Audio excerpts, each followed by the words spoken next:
Et c'est une idée originale que l'on vous fait découvrir ce soir. L'armée française a décidé de faire appel à des écrivains et des auteurs de science-fiction. Oui, c'est très sérieux.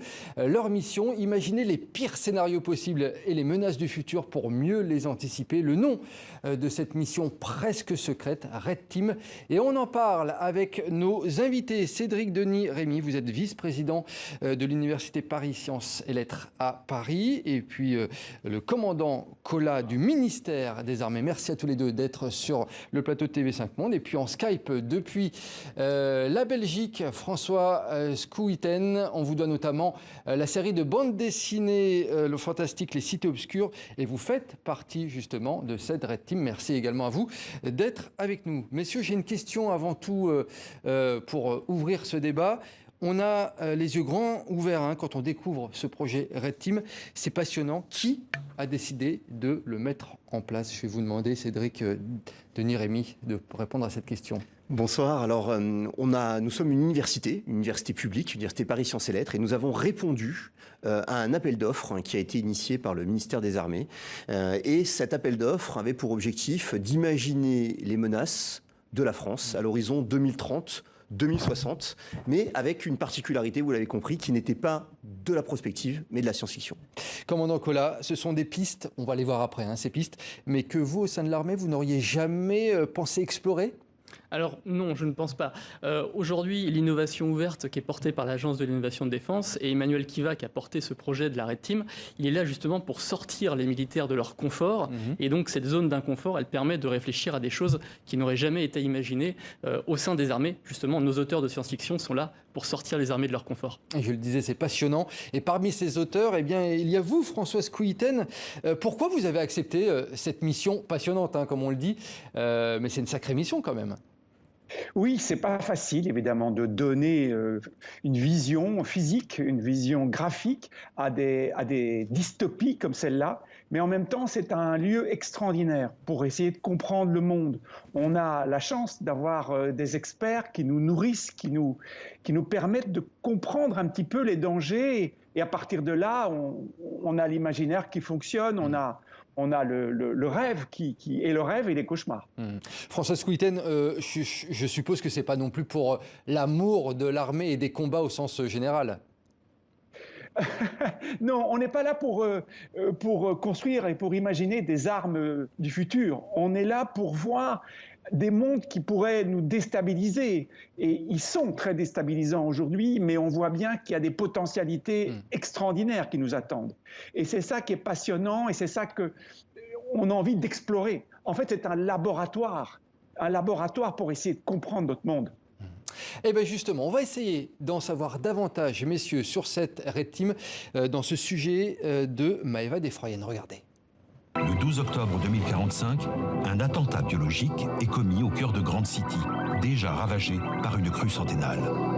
Quelques heures après, la France lance l'opération Omani pour... Le scénario pourrait être celui d'un roman de science-fiction. Arrive dans un contexte... Il a été élaboré par des auteurs du genre. 10 d'entre eux ont été réunis par l'armée française. Leur nom de code, la Red Team. Leur imagination a été mise à profit pour imaginer la guerre du futur. Donc on essaye par des projections dans le futur, alors un futur plus ou moins proche, d'imaginer non seulement des menaces ou des crises possibles, mais on essaie de les rendre probables. Ce qu'il faut, et ça a été très clair dès le début, c'est que l'on inquiète l'armée. Et l'immersion est totale. Les auteurs ont été habilités secret défense et ont pu visiter des bases militaires. De ces observations sont nées des réalités alternatives, dans lesquelles les enjeux géopolitiques nouveaux menacent le monde. La saturation des champs de bataille... L'homme et la machine ne font plus qu'un, et des armes hypersoniques volent toujours plus haut. Avec cette matière, l'armée espère anticiper et mener à bien des projets innovants. Redéfinissent les règles du combat. C'est le rôle d'une autre équipe, la Blue Team, des militaires chargés de rendre ces anticipations plausibles. Et donc le principe de cette expérimentation, c'était de faire intervenir des gens qui n'ont d'abord pas de limites créatrices, qui ne sont pas non plus inféodés à une manière de penser, pour nous aider à nous projeter dans un futur lointain, dans un modèle finalement d'un monde possible, duquel pourraient découler des menaces qui pourraient nous surprendre. entre le 14 et le 20 octobre 2045. Et pour ne pas être surpris, des projets seront lancés d'après les travaux menés par les équipes. Mais secret défense oblige, pour l'heure, impossible d'en savoir plus. Alors, secret défense, pas totalement. On a 2 scénarios quand même qui ont été dévoilés, donc on va pouvoir les dévoiler sur ce plateau. Commandant Colas, le premier concerne le réchauffement climatique avec la création d'une base pirate sur l'eau, il me semble. Oui, tout à fait. Alors la Pénation, c'était la saison 0 de la Red Team qui avait été dévoilée et annoncée par Florence Parly, la ministre des Armées, en décembre 2020. Et donc ce scénario faisait appel en effet à la création de nations pirates du fait du réchauffement climatique et surtout du refus du puçage généralisé de la population qui avait été décidé à cause des migrations climatiques justement. Et donc cette Pénation venait directement se confronter au site spatial de Kourou en 2040. Et donc toute cette imagination avait été mise à profit justement pour permettre aux armées de réfléchir à ce que pourraient être les conflits de demain, notamment des conflits sur mer, avec énormément de personnes qui seraient présentes sur mer. Cédric Denis Rémy, il y en a un autre également de scénario qui a été dévoilé. Ça concerne des implants neuronaux qui sont piratés. Puis après, il y a une guerre en Méditerranée qui éclate, si je résume à peu près. Hein. Oui, absolument. Alors, les scénarios sont disponibles, ils pourront être consultés. L'idée, effectivement, de ce scénario donc, qui a été dévoilé en même temps que cette Pénation était le fait que les bateaux de transport privés pourraient s'armer d'armes automatiques létales, ce qu'on appelle des SALA, c'est-à-dire des dispositifs. Et donc, il va y avoir un piratage, effectivement, de ces dispositifs avec des implants neuronaux. Ce qui est intéressant dans ces questions-là, c'est justement des questions qui vont être abordées. Aujourd'hui, les armes automatiques létales sont des questions qui ne sont pas traitées, puisque pour des raisons éthiques, on n'en développe pas. Nos auteurs, eux, peuvent se permettre d'aller aborder des questions qui gênent un petit peu tout le monde. François Scoten, comment est-ce que l'on travaille concrètement depuis son domicile sur ces scénarios? On s'enferme dans sa chambre, on regarde au contraire plein de films de science-fiction. Comment est-ce qu'on travaille? D'abord, mon travail est plus dans le domaine graphique, mais j'accompagne mes amis écrivains. Et là, parfois, on a des réunions physiques. On a essayé, malgré la pandémie, d'être réunis parce que c'est quand même un travail de concertation, un travail de dialogue. Et puis, effectivement, il faut un petit peu s'écarter, il faut prendre du recul et essayer de voir comment concrétiser ça, comment donner une forme graphique à parfois des concepts qui sont très, très difficilement, réalisables. Et c'est ça qui est intéressant, et c'est un petit peu ça le challenge, en tout cas pour moi, c'est parfois d'aborder des sujets sur lesquels je n'aurais jamais été. Et ça, c'est passionnant parce que ça nous bouscule quelque part. On est vraiment obligé d'explorer et d'aller dans des endroits auxquels on ne penserait pas. Bon, si je comprends bien, messieurs, ça bouscule un petit peu tout le monde, hein, ce projet. Commandant Colas, en quoi ces scénarios, au final, ils pourraient être réalistes dans la vie de tous les jours, peut-être dans 30, 40, 50 ans? Alors, il ne s'agit pas de créer des scénarios qui vont prédire l'avenir, mais il s'agit plutôt d'aller trouver des situations, de placer les armées dans des situations qui vont les confronter à des réalités différentes, à des environnements différents. Et à partir de ces différents scénarios, on va en convenir des différents degrés de menaces. Et c'est ces menaces-là qui vont être étudiées au sein du ministère des Armées.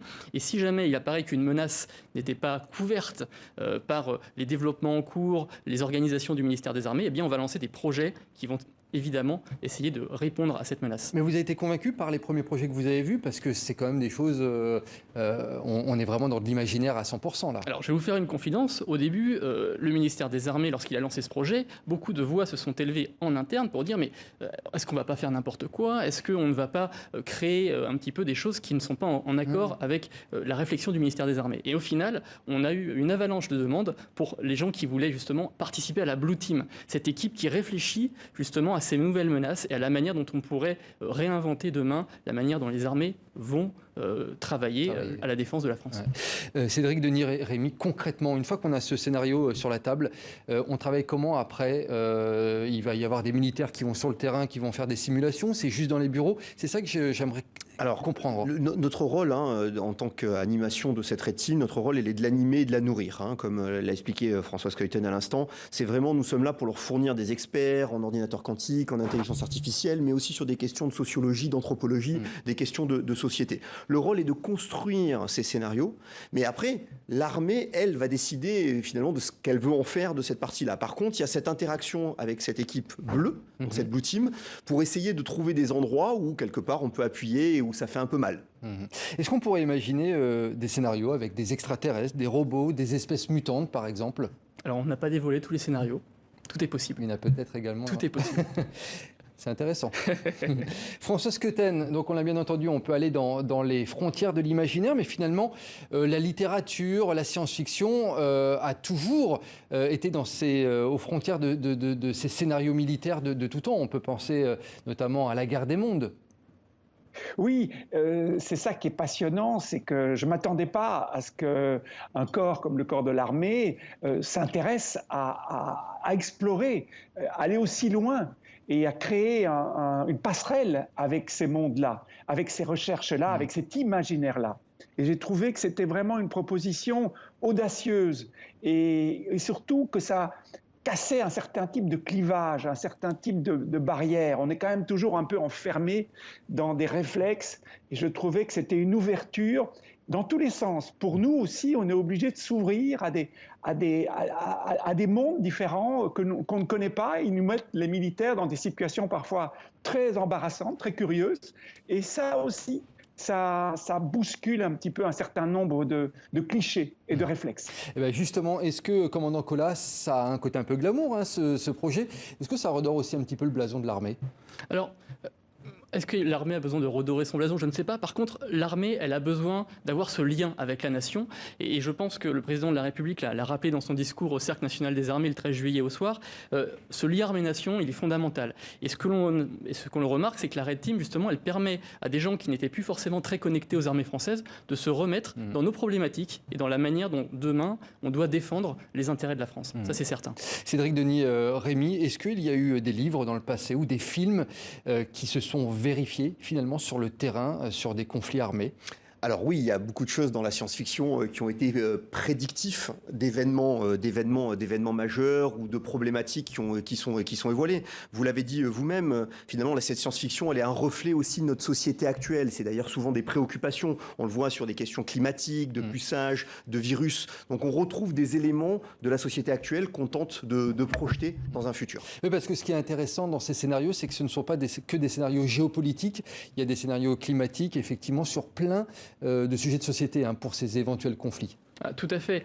Nos auteurs, justement, qui ont cet engagement citoyen, eh bien, ils raisonnent aussi avec leur œil de citoyen. Et cette vision globale, c'est ce que recherche justement le ministère des Armées avec la Red Team, c'est d'avoir une approche globale et une approche qui ne soit pas uniquement militaire. Et le mot de la fin, la pandémie. Qui aurait pu imaginer cette pandémie et ce scénario, finalement? Mais des auteurs de science-fiction, très certainement. Voilà. Vous le classez dans la catégorie conflit à combattre au niveau de l'armée, cette pandémie? On voit bien qu'aujourd'hui, on a une mission. Le ministère des Armées a une mission, justement, pour accompagner les Français dans cette pandémie, avec l'opération Résilience. Et donc, oui, demain, une pandémie, ça a des impacts où les armées doivent intervenir sur le territoire national en appui des populations. Donc, oui, très clairement, c'est une menace qui sera prise et qui est déjà prise en compte par le ministère des Armées. Merci beaucoup, messieurs. C'était passionnant et on va suivre ces scénarios avec grand plaisir. Merci à vous, François Skeuten depuis la Belgique. Merci Cédric Denis Rémy. Merci, commandant Collas, d'être venu sur le plateau de TV5 Monde.